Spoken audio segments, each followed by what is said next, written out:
우리가 그동안 74년 8월 15일 영부인 유경수가 피격당한다. 저격범은 제1교포 청년 문세광. 그는 경호관의 도움으로 현장에 들어갔다. 집어는 왜 문세광이라? 그래도 내가 왜 이름이 들어왔을까? 그래서 뒤에가 서 있었단 말이야.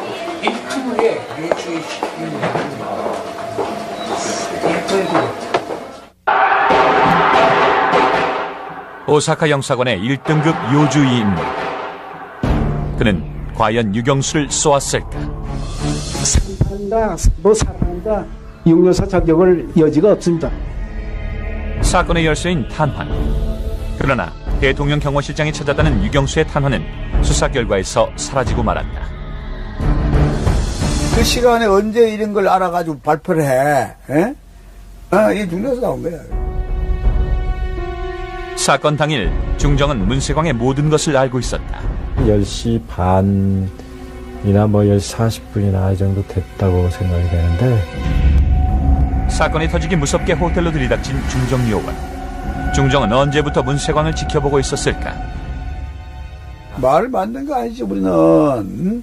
본인이 전부 다 자백하는데. 그의 자백을 토대로 만들어졌다는 수사 결과는 사실과 다른 내용이 많았다. 저격범 문세광. 그는 누구이며 그를 이용한 배후는 누구인가?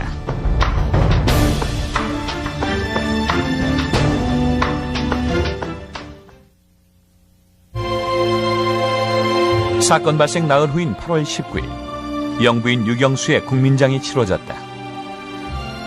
그녀의 마지막 가는 길이 국민들의 오열로 가득 찼다. 국모라는 칭송까지 들으며 사랑을 받았던 영부인 유경수.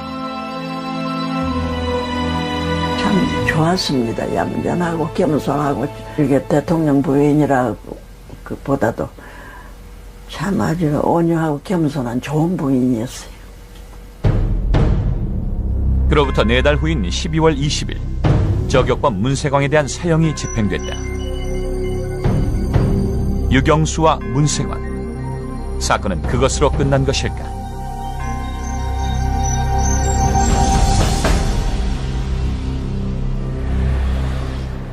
사건 당일 일본 오사카. 상황은 숨가쁘게 돌아가고 있었다. 견제하더만 8월 15일 그날 우리가 동료에서 들어오니까 일본이 말이야, 네? 경찰이 말이야, 우리 집에 사고가 있는 그날인데 문세광이 며칠 날에 우리 집에 왔지라는 말까지 탁 하는 거야.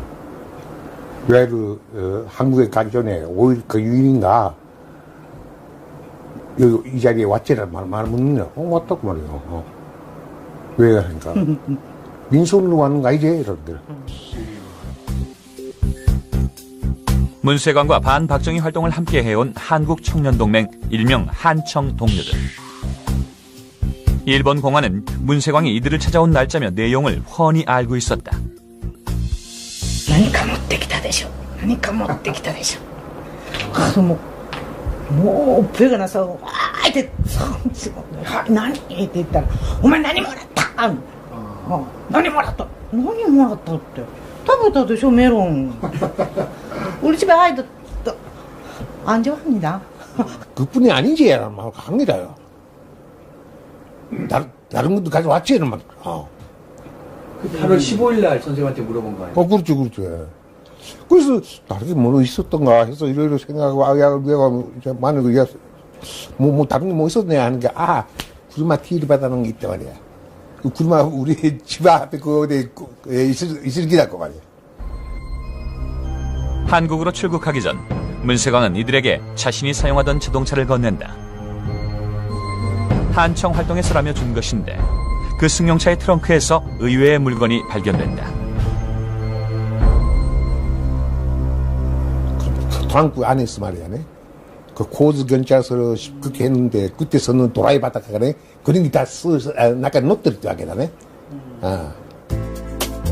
사건 한 달 전 문세광은 일본의 한 파출소에서 저격에 사용할 권총을 훔쳤다고 한다.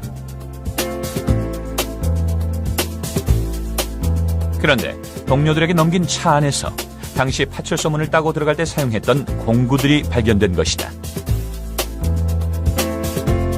한청은 꼼짝없이 공범으로 몰릴 처지였다. 문세광 개인 생각으로서 왔는구나. 그리고 15일은 단사 분하는 게 뭐, 내게 차 왔는데. 근데 뭐, 외로움까지 받아놓는 것까지 쫙 아는 거 말이야.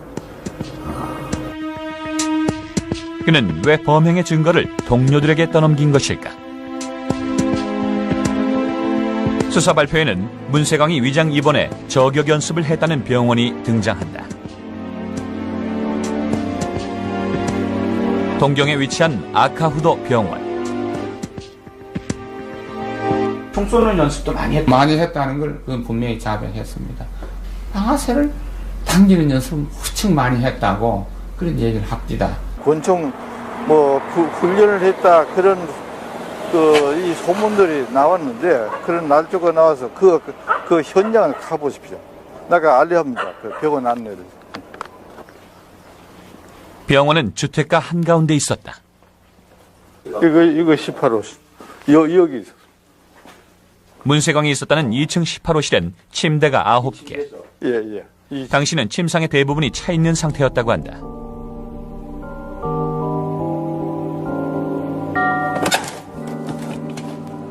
사격 연습을 했다는 옥상으로 올라갔다.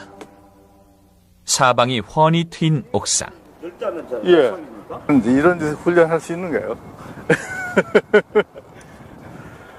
아니, 일을 할 때는 저쪽 어디죠? 내가 있죠?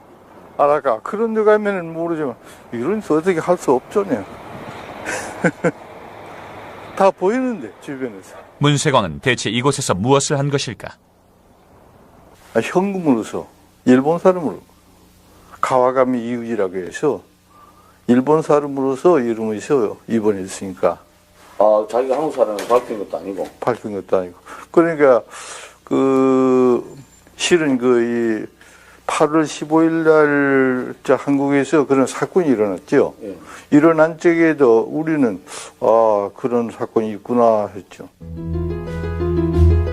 문세광이 살고 있던 오사카에서 병원이 있는 동경까지는 차로 7시간. 서울에서 부산 거리보다도 멀다. 아무런 연고도 없는 이 병원을 그는 왜 일부러 찾아온 것일까? 왜 가면은 문세광이 이 병원을 택했을까요? 그러니까 나가 질문해야 될 문제지. 왜 우리 여기를 택해서 왔는가? 사건 당시 언론에서는 이곳을 조총련계 병원으로 보도했다. 총련 인물이 운영하는 전국의 3개뿐인 병원 중 하나. 나가 상공회 이사장으로 그 당시에 있었으니까 그렇게 본다 해도 할 수 없죠. 그러나 나 개인적 경영이니까 총련이 경영이 아니니까. 총련에 대한 관련설은 여기서 그치지 않았다. 문세광의 입원을 알선했다고 알려진 이해철. 그는 당시 총련의장 한덕수의 주치의였다. 이해철은 본인이네. 그런 보도에서 놀래서 연락이 왔어요. 이건 어떤 일이냐. 나도 모른다고 했죠. 당국에 항의하라고 했죠. 항의했습니다. 항의했죠, 물론. 나도 항의했는데, 신문사에. 하지만 사실에 귀를 기울이는 사람은 없었다. 조총련을 비난하는 격렬한 시위가 연일 계속됐다. 한때 문세광이 활동했었고 사건 후엔 공범 혐의를 받았던 한청 또한 상황은 마찬가지. 우리는 한청이다 그렇게 나타나서 하기 어려운 존재였습니다. 밤마다 어떻게 승윤차 당그 깜패들 어떻게 순찰하면서 말이죠. 우리 어떻게 포스터 붙이기나 하면은요 잡아놓고 어떻게 때리고 그런 분위기였기 때문에 상당히 어려운 시기였습니다. 문세광에게 저격 사건을 지시했다고 알려졌던 당시 오사카 이쿠노구 조총련 정치부장 김호령. 협박 전화가 이거 말할 수 없어. 보통 아니거든요. 살인자 6개월 동안에는 정상적인 생활이 안 됐지요. 혼자서 내 혼자 말이지 자유로이 행동을 한다든가 그런 것도 잘 안 됐지요. 무섭지 않습니까? 어디서 어떤 납치를 당할지.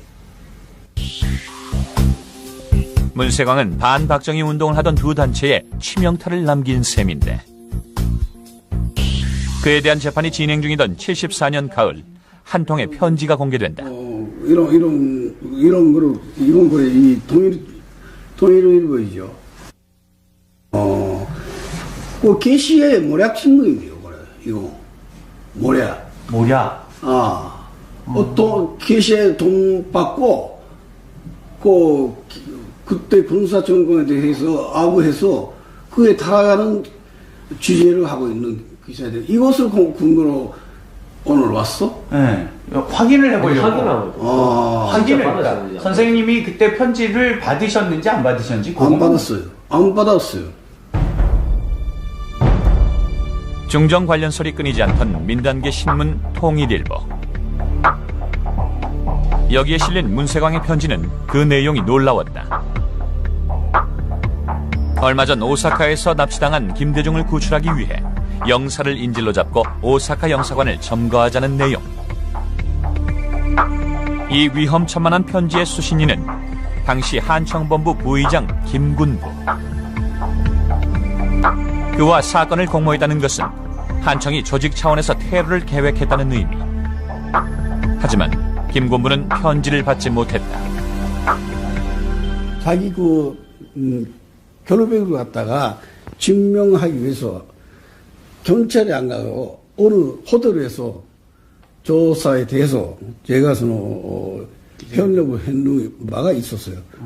근데 그때 그 결과가 아무런 증거도 없다.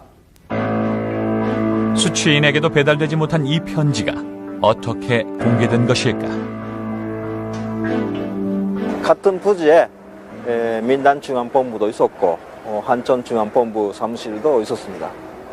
근데 같은 사무실이어서 좀 우체물이 들려서 한천 앞으로 보내온 것도 민단에 들어갈 수도 있고 민단에 보내는 걸 우리 한청에 올 수도 있고. 반박정희를 표방하는 한청은 본래 박정희를 지지하는 민단의 산하단체. 위치도 작은 골목 한 개를 사이에 두고 나란히 붙어있다. 동경의 한청 중앙본부도 사정은 마찬가지.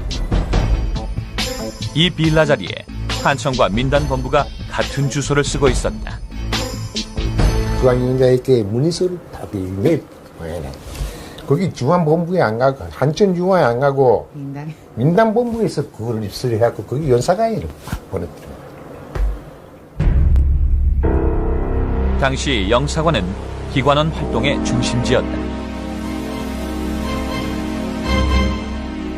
그 대사관에 1등 서기관, 참사관 있잖아요. 그런 속에 중앙정보본이 들어가 있는 거예요. 밝혀 있는 거예요. 그런 영사관에 문제의 편지가 들어갔다면 당연히 한국 중정으로 그 내용이 보고되지 않았을까. 문제가 전혀 몰랐고 문제가 당신은 파악이 전혀 안 되고. 하지만 중앙정보부가 저격사건 당일 작성한 보고서를 보면 편지의 내용뿐만이 아니라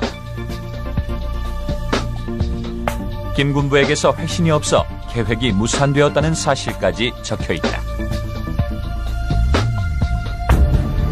문세광이 편지를 보낸 시점과 공개된 일자 사이에는 1년간의 공백이 있다.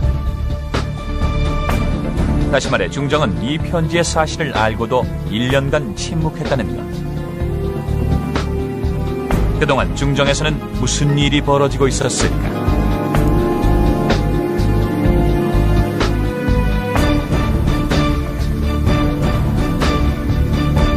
문세광이 편지에서 언급한 오사카 영사관 인질극과 폭파 계획을 중앙정보부는 이미 알고 있었습니다. 하지만 중앙정보부는 문세광의 위험천만한 계획에 대해 수사를 하지도 않았고 저격 사건 이후까지 1년 넘게 그 사실을 비밀에 붙입니다. 중앙정보부가 침묵하면서 문세광을 주시했을 그 1년 동안 문세광은 저격 사건을 계획하고 마침내는 실행에 옮겼습니다. 17살에 학교를 그만두고 반박정희 운동가가 된 문세광. 한국 언론 최초로 그의 수첩을 입수했다. 일본 경찰의 증거로 압수되었던 것을 그의 큰형이 보관해오고 있었는데 수첩에는 공산주의 구호가 여기저기 적혀있다. 남조선 혁명을 하려면 박 대통령을 제거해야 된다 라고 교육을 받은 거예요. 일본 조총련 간부들로부터. 근데 이 사람이 뭔가 그러니까 그런데 이용당하는 어떤 그 성격적 약점이 있었겠지. 뭔가 나는 그렇게 생각합니다. 다소 그 소영웅주의적인 그런 어떤 성격이 있었지 않느냐. 그것을 부추겨 가지고 이용했다. 그런 느낌이 듭니다. 당시 오사카에서는 청년이든 아니든 박정희 독재 타도의 목소리가 높았다. 문세광이 활동했던 한청은 공산주의에 반대하는 민단 산하의 단체. 그런데 그의 수첩에는 북한과 김일성 주체 사상을 찬양하는 내용도 적혀 있었다. 이쪽에 유행이 있어요. 한국에서도 젊은 사람들이 유행이 있잖아요. 지시 80년대 유행을 했지 않습니까? 그러니까 사람들이 김선배가 뭔지 알아서 한국도 일종의 정렬에 간 거예요. 그런 현상이 70년대 초기에 일본의 전미국의 일반적인 신조였습니다. 深い思想はない。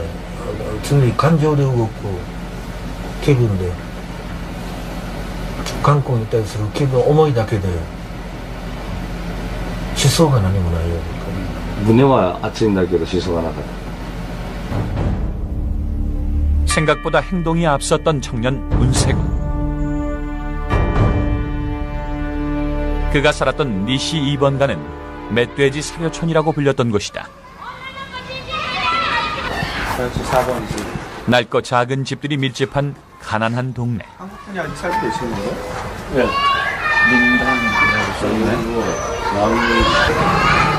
이곳의 주민 5명 중 1명은 한국인이었다.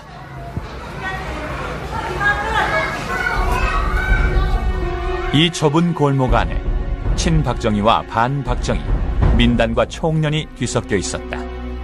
민단도 강하고 전련도 강하고 그런 지역입니다.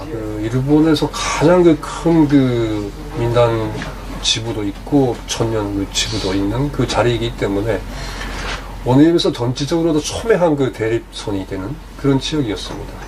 만약에 그 사람이 중정을 하고 이렇게 다녔다면은 한국의 간첩이고 이북의 간첩도 수두룩이 있었다는 사실이에요. 치열한 첩보전이 벌어지던 사건 1년 전 문세광이 활동하고 있던 한청에 낯선 인물이 찾아온다.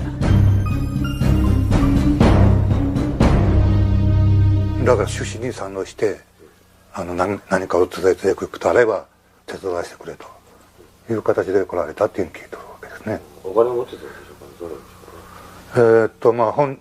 また聞きですけれども本人は親が残したそのアパートとかがあるんでまあ一応食べるには困らないと。だから、言うたら、まあ給料とかはいらないから、活動費とかは別にいらないで自分でするんで、まあ活動の方のお手伝いだけをさせていただければっていうことだったというのを聞いてますね. 동경에서 왔다는 Y는 일주일에 2번 한국말을 가르쳤고 곧 문세광과 가까운 사이가 되었다. 活動日誌の中で、まあ彼は出席者の名前なんかずっと残していますけれども、やっぱりその時は必ずの名前がずっと出てましたですね. 세관의 대처의 나가대만. 두 사람이 어울리기 시작하면서 가장 먼저 변한 것은 문세광의 씀씀이. 오사카항의 부두 노동일을 전전하며 간신히 생계를 꾸려가던 그가 거금 24만 엔을 현금으로 지불하며 자동차를 구입한다. 부인이 이야기하는 게 나오는데 자기 집에는 본래도 저축이 없었대요. 돈이 여유가 저축이 없어갖고. 그런데 자기 남편은 뭐 홍콩에도 다녀오고 뭐 국내 여행도 어디 갔다 오고 뭐 여하튼 돈을 잘 쓰고 다니는 걸 자기 이상하게 느꼈고. 문세광의 아내 강성숙의 말에 의하면 문세광은 돈이 생길 때마다 총련에서 받았다고 했다 한다. 돈을 준 사람은 동경의 총련본부 정치부장 마에다라고. 마에다. 소련の人で전년さんでソ連の人は日本の名前使うわけね。がその金貸しっていうかそういうことをしていて、でも多少ないとも余裕があったようなんで、そこからムンセガンにお金が行った形跡があるみたいだっていうその感覚を持ってますね、군수氏は。 우리가 그동안 시정 74년 서울에서 저격 사건이 나고 범인이 문세광으로 밝혀지자 오사카에서는 이상한 움직임이 생긴다. 手伝うって来てて突然いなくなったのがいるもん。未だに誰かわからない。 한청에 일을 도와주러 왔다가 어느 날 갑자기 사라져버렸다는 사람은 바로 문세광과 절친했던 Y. 警察が来たり、みんなの方の人間たちが抗議で押しかけてきたりっていうことがあって出てこなくなったみたいに聞いてますけれどもね. 일본 언론이 그에게 주목하기 시작한 건 사건 1년 후인 75년. それは全部出てます。その時だから日本の新聞社の人がずっと来てたくさんいろんな情報をもらいました。兆候出てるでしょ、本人はね。1年ぐらい前に大阪に来て大阪発生出だして、だから事件の1年ぐらい前から出だしてからおかしいです。 보도에 의하면 그가 오사카 한청에 나타난 시기가 미묘하다. だから大阪で救出の関西大会が行われたのが9月23日で、それ以降でしたら10月の中ぐらいじゃないかっていうふうに思いますけれどもね. 영사관 인질극을 계획했던 문세광의 편지가 73년 9월에인. 중정이 그 편지 사실을 알고 문세광을 주시하기 시작한 얼마 후 그가 동경에서 오사카 한청을 찾아온 것이다. 이때, まあ週に1回2回韓国青年たちに韓国語を教えると。韓国語は流暢だった。はい、韓国語は非常に流暢だったですね。大阪にいる在日韓国人ではないような雰囲気がありましたからね。まあ関東から来られたからそうなのかも、そう感じるのかもしれませんけどもね。まあ大阪にいた在日の韓国人とは違う雰囲気はありましたね。 문세광은 아카우도 병원 입원 때부터 한청과 연락을 끊었다. 이후 그의 행적은 거의 알려지지 않고 있는데 그의 수첩을 보면 병원 주소를 급히 받아 쓴 흔적이 보인다. 누군가 이 병원을 소개했다는 의혹이 드는 부분. 병원 앞에서 누군가를 만나기로 했던 기록도 남아있고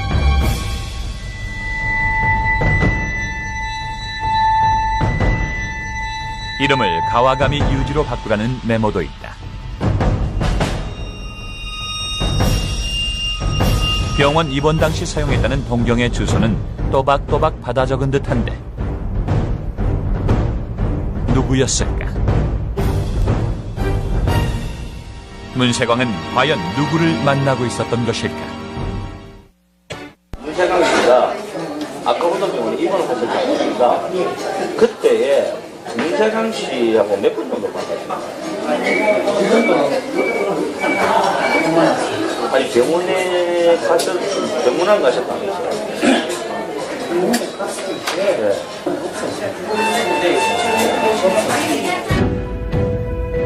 같은 방에 입원했던 환자의 증언에 따르면 그는 자주 외출을 했었다고 한다. 실제로 그의 수첩에는 누군가와 만난 흔적들이 남아있다. セガンは私たちの方の班長なり自習のは顔を出さなかったとしてもきっとチャージマンな合っている可能性はありますね。後で考えてみるとそういう形跡もあるようですね。 동경에서 온 친구 Y. 그런데 그가 사건 2달 전 폭력단에게 총을 구해달라고 했다는 사실이 뒤늦게 밝혀진다. 그리고 저격 사건 직후 그는 총이 필요 없어졌다고 통보했다고 한다. 그것을 마지막으로 그는 사라진다. 지난 32년간 단 한 번도 모습을 드러낸 적이 없다. で後で気がついてみるとそのギって名前が本当の名前かどうかも誰も確認してないっていうことですね. 당시의 정부에 자기 본명을 나누고 다니는 사람이 없었잖아요. 한때. 나도 이제 진짜 그 이름인가 해서 공간에 있는 사람들도 가명을 썼어요. 아, 그 당시에요? 그 당시 정보부원들은. 문세광과 그는 종종 문세보와 어울렸다고 한다. 문세보는 문세광과 가장 절친했다는 그의 작은 형. その当時ムンセガンが行くので親しかった人間は誰もいなかったと思います。一番親しかったのはセボ兄貴であるし 문세보인가 하여튼 그런 기억되는 동생이 또 일본에 있었어요. 형제간에 우애가 남다른지 자기 동생은 잘 있는지 모르겠다고. 한때 민단 내에서 문세광과 단독 그룹을 만들어 1년간 함께 활동하기도 했다는 작은 형 문세보. 수소문 끝에 그의 집을 찾아갔다. 스미마셍, 남조상. 문 선생님 저 한국에서 왔거든요. 밑에 모라이마센까네. 스미마셍. 문 선생님. 대답 좀 부탁드릴게요. 하지만 며칠을 계속 찾아가도 그의 집에선 인기척이 없었다. 문 앞에 놓여진 오토바이를 보면 그는 분명 집에 있었는데.電気が全然ついてないですね。なんか4日間見てるんですけど。電気代で誰でもあちらでもそうよ。私でももしかな。電気代を払わなかったら気に行きますがね。黙って何も言わんと。 사건 후 아내와 이혼하고 민단과도 결별했다는 문세보. 그에게선 아무 얘기도 들을 수 없었다. 일본은 특별수사본부를 해체하며 저격 사건과 총련은 무관하다는 결론을 내렸고 문세광은 끝까지 자신의 배우가 조청년이라고 진술했다. 그렇다면 이 얼굴 없는 남자는 어디서 온 사람일까? 영부인 유경수 여사 저격 사건은 이후 커다란 한일 문제로 비화됩니다. 첫째는 범인 문세광이 일본 정부가 발행해준 여권으로 입국했기 때문입니다. 또 하나, 그가 범행에 사용한 바로 이 총이 문제가 됩니다. 문세광은 진술에서 일본 경찰을 골탕 먹이려고 총을 훔쳤다고 했습니다. 일본 경찰의 총으로 한국의 대통령을 저격하려 했다는 것은 과연 무슨 의미를 갖는 걸까요? 시인화 특사는 곧바로 국립묘지로 고 유경수 여사의 묘소를 참배했습니다. 영부인 유경수의 장례식이 있고 한 달 후 일본 자민당 부총재 시인화가 진사로 입국한다. 시인화 특사는 다시 한번 강조하면서 우리가 그동안 시정 사건이 벌어진 다음 날 한국 정부는 일본인 명의의 위조 여권을 이유로 주한 일본 대사 우시로쿠를 소환 사건의 책임을 묻는다. 일본 정부가 뭐 했길래 이런 걸 주체도 못하고 이런 사람은 가짜 여권을 가지고 주시겠다는 자체가 이건 일본 정부의 실수입니다. 그 결과로 이렇게 나온 게 아니에요? 또 경찰에서 권총 같은 것도 어떻게 경찰이 권총을 잃어버려요? 너 권총을 줘가지고 우리는 시킨 거 아니냐 그런 말까지는. 오사카 남서 번화가에서 멀지 않은 이곳에 작은 파출소가 있다. 우수 파출소로 표창까지 받은 이곳이 32년 전의 저격 사건을 한일 외교 문제로 비화시킨 장소다. 74년 7월 18일 새벽 4시 경찰관들이 자고 있던 사이 권총 2자루를 도난당한다.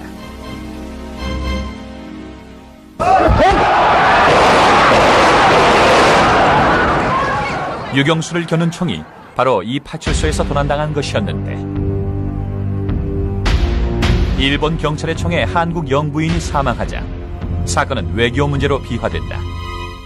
파출소 안에 이제 그 경찰관이 몇 명이 이렇게 자고 있었고 권총은 어디에 왜 잘 때는 혁대를 풀어서 벽에 걸지 않아요.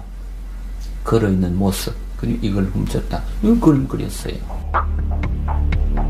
파출소에서 도난당한 총은 미제 389경 총기번호 402508.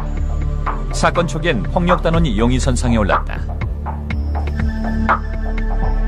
문세광의 진술에 따르면 그는 한밤중에 혼자서 파이프렌치로 이 뒷문 자물쇠를 따고 파출소에 들어갔다고 한다.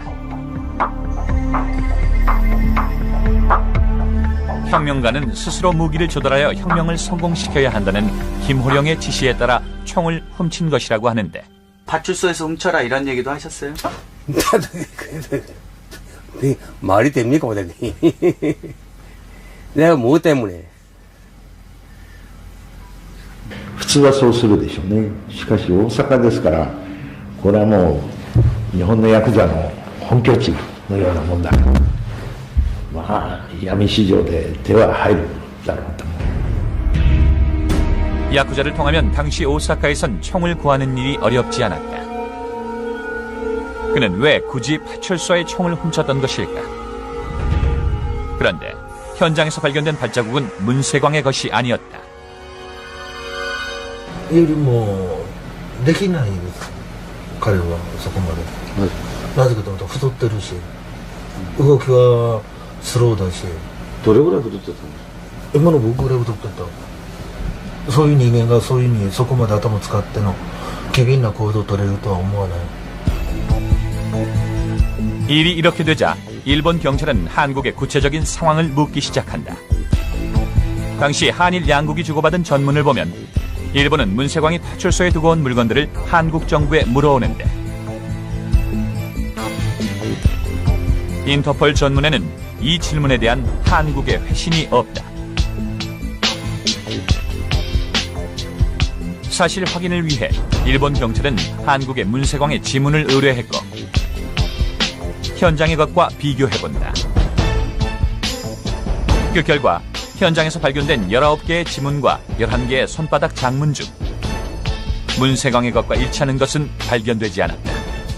ましてこの事件っていうのはもう日本の警官のピストルだっていうと国家関係を揺るがすぐらいのことになるから、普通はその事実をつかんだとしても、政権の中枢で相談する、あるいは外務省の当時外務部といったその幹部を呼んで日本にどういうふうな対応をするか、そういう国家間の問題ですからね、あんな早くタンタンタンとこう行くことはちょっと不自然には思いましたですね。 총에 대한 수사는 일사천리로 진행됐다. 사건 당일 문제의 총이 오사카 파출소에서 훔친 총이라는 사실이 발표되었는데 중정은 이 모든 내용을 이미 알고 있었다. 문세광의 총기 절도 사실을 알고도 중정이 침묵했다는 것일까? 사건은 흐지부지 마무리되고 이 한 자루의 총은 국민들의 반일 감정을 들쑤셔 놓는다. 사건 직후부터 일본 대사관의 협박 전화가 빗발치던 급기야 시위 군중이 대사관에 난입한다. 국민들의 분노는 식을 줄을 몰랐다. 연일 반일 시위가 이어졌고 시위에 나선 사람들은 남녀노소가 따로 없었다. 애국심 외에는 아무것도 없었던 겁니다.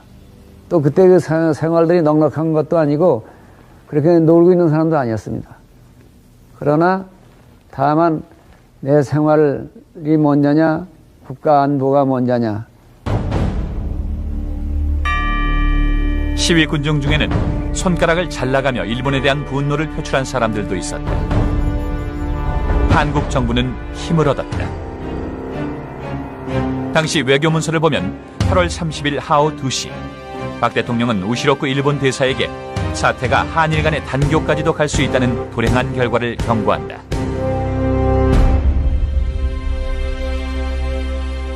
우리 대통령이 그리 진노하였습니다 하고 말하는 건 좋죠.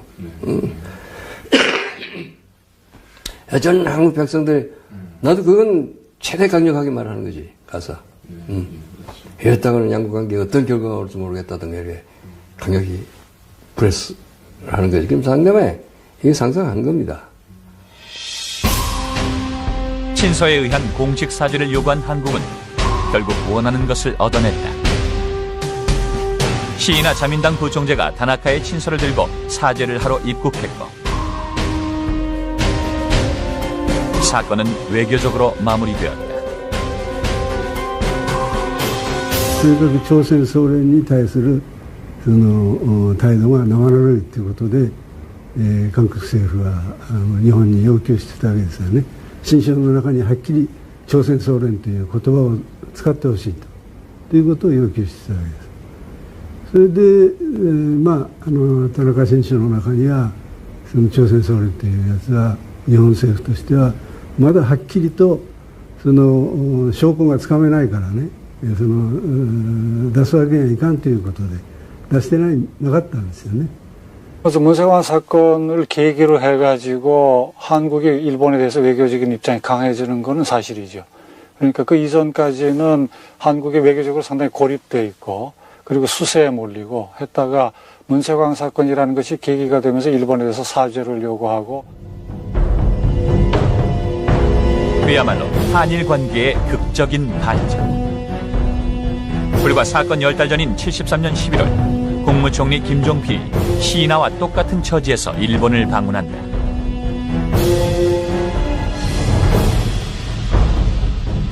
일본에서 벌어진 김대중 납치 사건에 대한 외교적인 수습이 필요했기 때문이다. 박정희를 지지했던 극우파 의원들이 나섰지만 한국이 일본의 주권을 침해했다는 일본 정가의 분노는 쉽게 수그러들지 않았다. 일본의 국회에も大変厳しい追及があって、そして田中内閣も8月の末ぐらいまではですね、韓国政府に対して非常に厳しい態度をとってました。 당시 일본에서 반박정희 정서는 그야말로 대단했다. 박정권을 지지했던 민단에서마저 그에게 등을 돌리는 그룹들이 생겨났다. 대부분이 그렇게 생각하고 있었어요. 예, 많이 특히 그 일본 언론에 신문에도 매일같이 말해서 그 사건은 무슨 뭐 정보부가 한 것이다 그렇게 많이 나오기도 하고 했기 때문에 동포들도 말이죠 좀 잘못이다 그렇게 생각하는 사람 많습니다. 10월 유신 김대중 사건을 계기로 해가지고 한국의 인권 문제라는 게 국제적으로 클로즈업되고 특히 미국과의 관계가 결정적으로 악화되고 하니까 한국으로 보면은 특히 박정희 정권으로 보면은 생긴 이래 정권이 61년에 생긴 이래 최대의 어떤 대내외적인 위기에 봉착했다 하는 게 당시 상황이죠. 김대중 납치 사건은 해를 넘겼고 박정희 정권은 곤경에 빠졌다. 납치 사건 후 1년이 지난 즈음 한국 정부는 일본에 한 장의 외교 문서를 보낸다. 74년 8월 14일자로 전송된 이 문서를 통해 김대중 체포 감금 사건의 수사 중지를 통보한다. 우리가 그동안 시정 그리고 바로 다음 날 저격 사건이 터졌다. 사건을 계기로 일본의 여론은 급박하게 변한다. 사건 당일 김대중 납치 사건 수사 종결에 대해 한국을 맹렬히 비난했던 일본 신문은 16일 저격범이 제1교포라는 사실이 알려지자 17일 수상이 한국을 방문 조의를 표한다고 쓰고 있다. 문세광이 김대중을 밀어낸 것이다. 우리 대통령이 무사했구나. 대한민국 만세. 하던 얘기를 계속하겠습니다. 영부인 유경수가 실려나간 후 박정희는 다시 연단에 섰다. 그리고 나머지 연설문을 모두 읽은 뒤 손을 흔들며 무대를 내려온다. 8월 23일 오전 10시 그는 저격 사건을 통해 국민총화가 굳건히 이루어졌다며 긴급조치 1-4호를 해제한다. 그리고 다음 날 저격 사건의 수사 결과가 발표된다.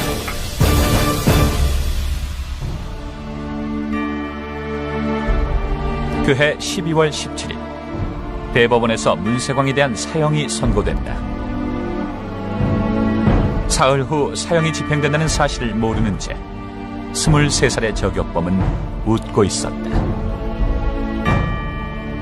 本当にこの笑っていた色の白い男で太った大きな男ですけれどもこちらに視線を出しながらしかしそれはさっきも言ったように同じ笑いで明るいんですよね。で何か非常に不思議さを感じた。ここからは僕の想像の問題になるけれども彼は最後まで自分は処刑されないと思ってたと思う。それでなければああいう明るさが出てこない。 문세광의 주변에는 분명 어떤 기관이 존재했다.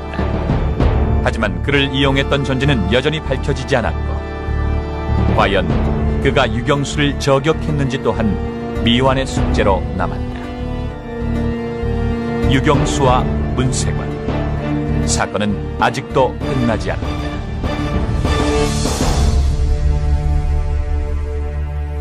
지난주 내용 중 김종필 당시 국무총리가 중앙정보부를 방문해 수사 중인 증인들을 만났다는 증언이 있었습니다. 방송이 나간 후 김종필 당시 총리는 측근을 통해 반론을 제기해왔습니다. 증인이 말하는 23일에는 지금 정부에서 긴급조치 1호 4호를 해제했고 또 수사본부에서 3번에 걸쳐가지고 수사 중간 발표를 했던 날입니다. 그때 국무총리께서는 지금 정치 상황이라든가 이거를 봐서 무슨 그 당시에 중앙정보부에 간다든가 또는 수사기관에 수사하는 사무실에 가가지고 그것도 뭐 범인도 아닌 일개 증인을 조사하는 과정에 그걸 묻고 대답하고 했다고 하는 건 수사의 그 관행이나 그때 정치 상황과 일반 상식적으로 봐가지고 있을 수 없는 얘기요. 분명히 그때 문세광 사건과 관련해가지고 중앙정보부에 갔다든가 무슨 검찰이나 수사기관에 직접 간질은 전혀 없습니다. 우리가 그동안 시정 74년 8월 15일 영부인 유경수가 피격당한다. 저격범은 제1교포 청년 문세광. 그는 경호관의 도움으로 현장에 들어갔다. 집어넣은 거야, 문세광이를. 그래도 내가 왜 이름이 들어왔을까? 그래서 뒤에다 서 있었단 말이야.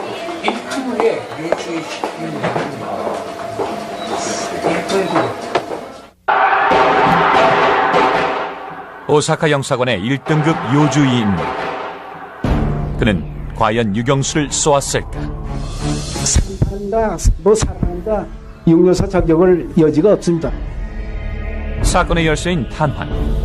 그러나 대통령 경호실장이 찾았다는 유경수의 탄환은 수사 결과에서 사라지고 말았다. 그 시간에 언제 이런 걸 알아가지고 발표를 해? 에? 이 눈에서 나온 거야.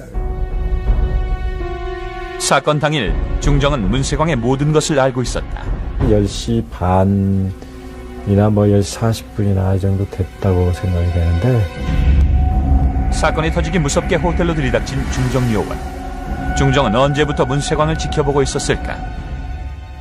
말을 만든 거 아니지 우리는. 응? 본인이 전부 다 자백하는데. 그의 자백을 토대로 만들어졌다는 수사 결과는 사실과 다른 내용이 많았다. 저격범 문세광. 그는 누구이며 그를 이용한 배후는 누구인가?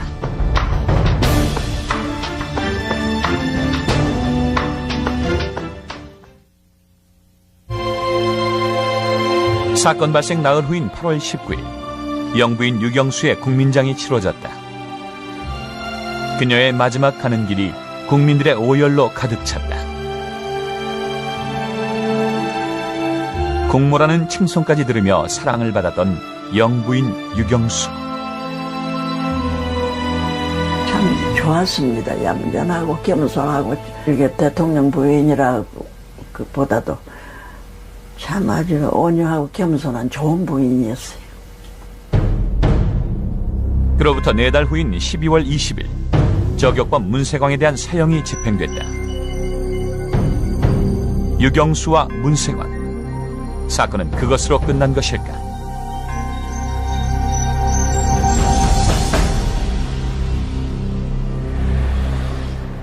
사건 당일 일본 오사카. 상황은 숨가쁘게 돌아가고 있었다. 현재하더만 8월 15일 그날 우리가 동료에서 들어오니까 일본에 말이야, 경찰이 말이야, 우리 집에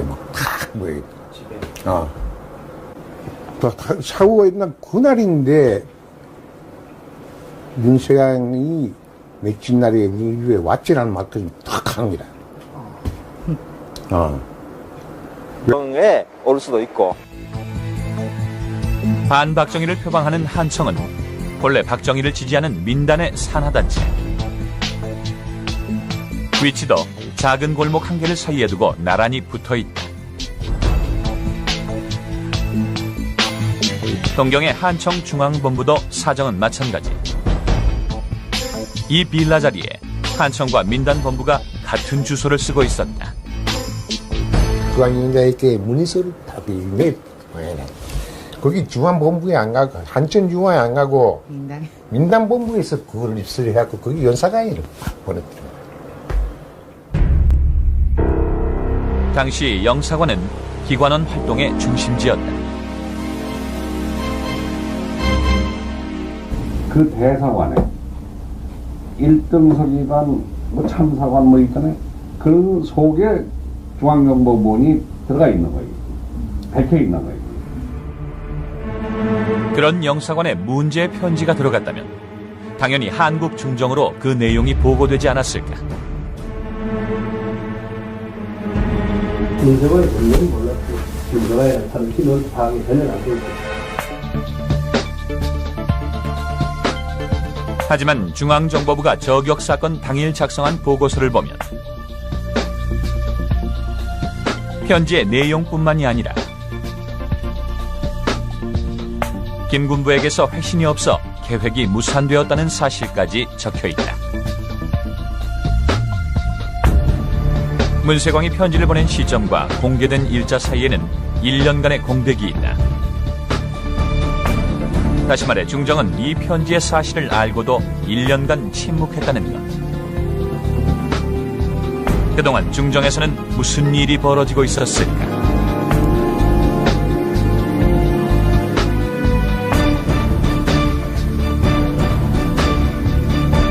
문세광이 편지에서 언급한 오사카 영사관 인질극과 폭파 계획을 중앙정보부는 이미 알고 있었습니다. 하지만 중앙정보부는 문세광의 위험천만한 계획에 대해 수사를 하지도 않았고 저격 사건 이후까지 1년 넘게 그 사실을 비밀에 붙입니다. 중앙정보부가 침묵하면서 문세광을 주시했을 그 1년 동안 문세광은 저격 사건을 계획하고 마침내는 실행에 옮겼습니다. 17살에 학교를 그만두고 반박정희 운동가가 된 문세광. 한국 언론 최초로 그의 수첩을 입수했다. 일본 경찰의 증거로 압수되었던 것을 그의 큰형이 보관해오고 있었는데 수첩에는 공산주의 구호가 여기저기 적혀있다. 남조선 혁명을 하려면 로실은 침대가 9개. 당시는 침상의 대부분이 차 있는 상태였다고 한다.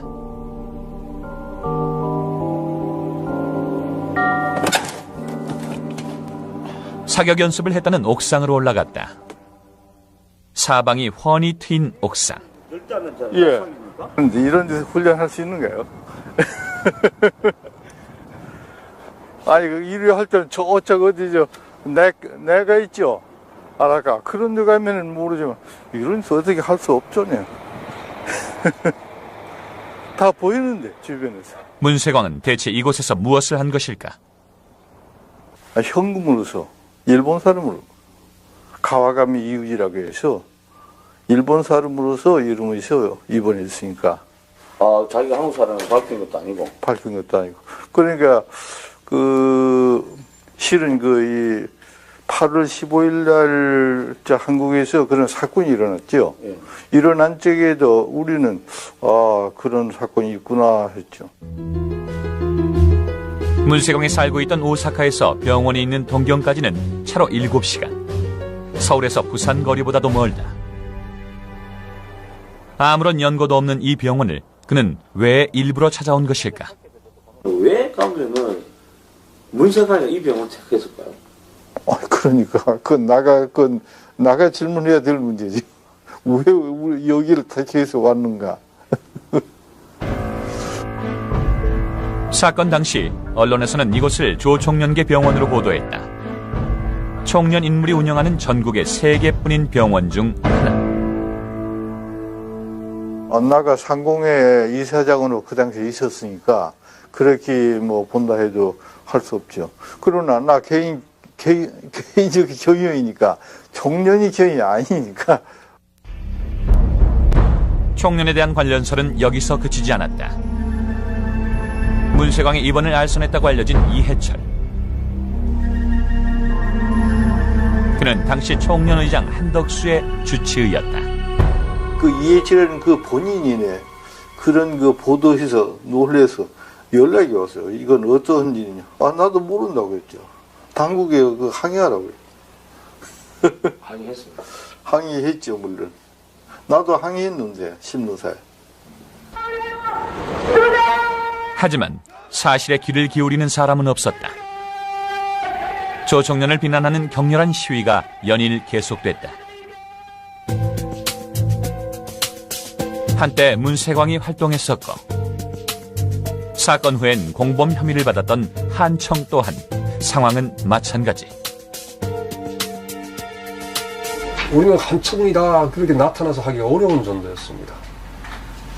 밤마다 어떻게 승용차 탐구 깜빼들 어떻게 순찰하면서 말이죠. 우리 어떻게 뭐 포스터 붙이기나 하면은요. 배를 한국에 가기 전에 5일 그 유인인가 이 자리에 왔지를 말하면요. 왔다고 말이에요. 왜 하니까 민소로 가는 거 아니지 이런들. 문세광과 반박정희 활동을 함께 해온 한국청년동맹 일명 한청 동료들. 일본 공안은 문세광이 이들을 찾아온 날짜며 내용을 훤히 알고 있었다. 何か持ってきたでしょ。何か持ってきたでしょ。もうペガナさんわーって何って言ったらお前何もらった何もらった何もらったって食べたでしょメロン우리 집에 아이도 안 좋아합니다. 그뿐이 아니지 막 합니다요. 다른 것도 가져왔지 이런 말. 8월 15일 날 선생님한테 물어본 거 아니에요? 그렇죠. 그래서 다르게 뭐 있었던가 해서 이러이러 생각하고 내가 만약에 뭐 다른 게 뭐 있었네 하는 게 구리마 티를 받아놓은 게 있단 말이야. 그 구리마 우리 집 앞에 그에 있을 기다고 말이야. 한국으로 출국하기 전 문세광은 이들에게 자신이 사용하던 자동차를 건넨다. 한청 활동에 쓰라며 준 것인데 그 승용차의 트렁크에서 의외의 물건이 발견된다. 트렁크 안에서 말이야네. 그 코드 경찰서로 그렇게 했는데 그때서는 도라이 바닥가네 그런 게 다 약간 놓들었다 하게다네. 사건 한 달 전 문세광은 일본의 한 파출소에서 저격에 사용할 권총을 훔쳤다고 한다. 그런데 동료들에게 넘긴 차 안에서 당시 파출소 문을 따고 들어갈 때 사용했던 공구들이 발견된 것이다. 한청은 꼼짝없이 공범으로 몰릴 처지였다. 문세광 개인 생각으로서 왔는 거나. 그러니까 15일은 다 아니자 그날은 냉대 차 왔는데 근데 뭐 메론까지 받아놓은 것까지 쫙 아는 거 말이야. 그는 왜 범행의 증거를 동료들에게 떠넘긴 것일까? 수사 발표에는 문세광이 위장 입원해 저격 연습을 했다는 병원이 등장한다. 동경에 위치한 아카후도 병원. 총 쏘는 연습도 많이 했다는 걸 그건 분명히 자백했습니다.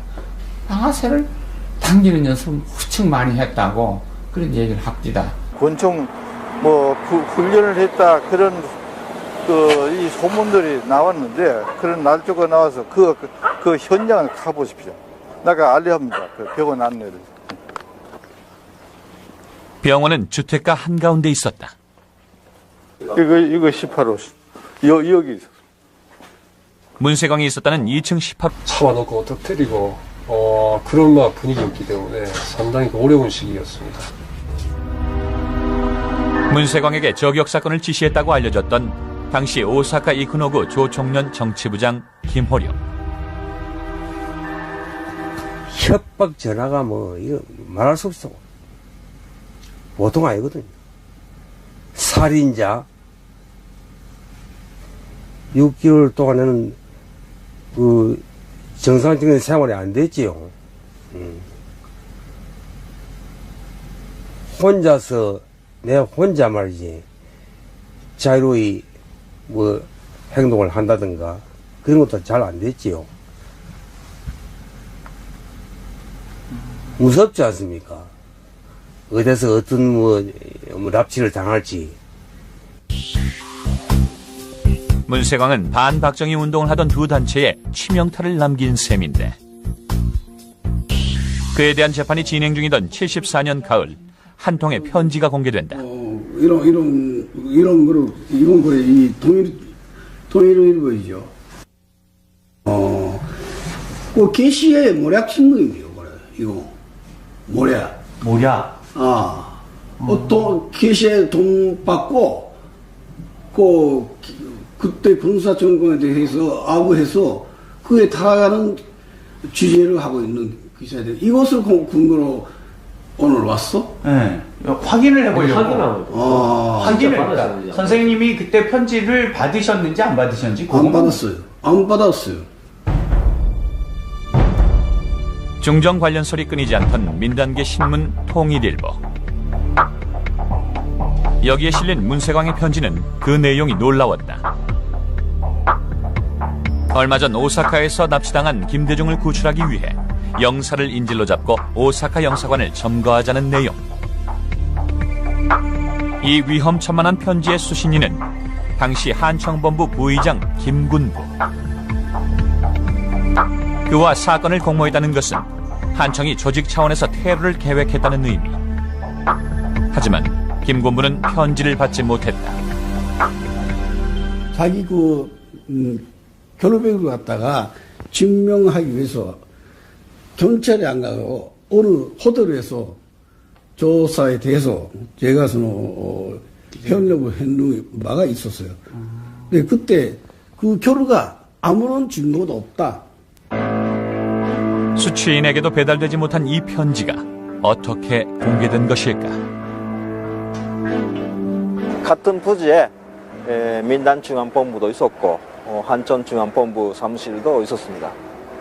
근데 같은 사무실이어서 좀 우체물이 들려서 한청 앞으로 보내온 것도 민단에 들어갈 수도 있고 민단에 보내는 걸 우리 한청